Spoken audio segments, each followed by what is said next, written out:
श्रोताओं को नमस्कार। सर्वप्रथम कल मैंने बताया था कि हम लोग जब जन्म लेते हैं तो दो दरवाजे खुलते हैं, प्रेयस का और श्रेयस का। तो श्रेयस माने श्रेष्ठ होता है, उत्तम, सर्वोत्तम। तो श्रेयस मार्ग के पथिक के संबंध में मैं क्रमशः धीरे धीरे बताऊंगा।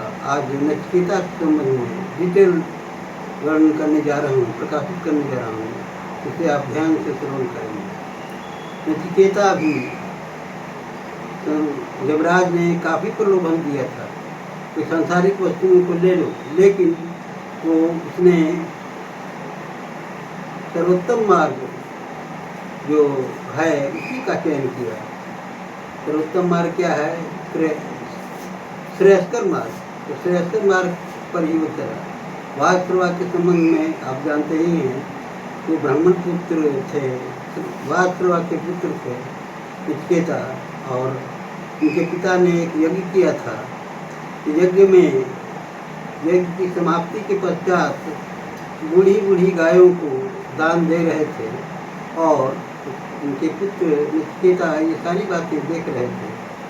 उन्होंने देखा और पिता से कहा कि पिताजी, ब्राह्मण को आप बूढ़ी बूढ़ी गायें दान दे रहे हैं, उससे तो अच्छा है कि मुझे ही दान कर दे, मैं ब्राह्मणों के यहाँ रहकर सेवा करूँगा। इस पर वासुदेव उनके पिता झुंझला गए, क्रोधित हो गए, और उन्होंने कहा कि जाओ, तुमको मृत्यु को दिया, अर्थात तुम मर जाओ, तुम्हारी मृत्यु हो जाए। तो यमराज के यहाँ ये चले गए।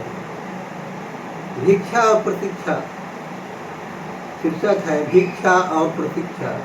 वो दर्शन की भीख मांगते रहे, नचिकेता के दरवाजे पर चले गए और उन्होंने भीषण प्रतिज्ञा किया। क्या प्रतिज्ञा किया था? तो आगे का प्रसंग कुछ ही क्षणों में प्रकाशित होगा, आप इसका श्रवण करेंगे। तब तक के लिए मैं सेवा प्रार्थी हूँ।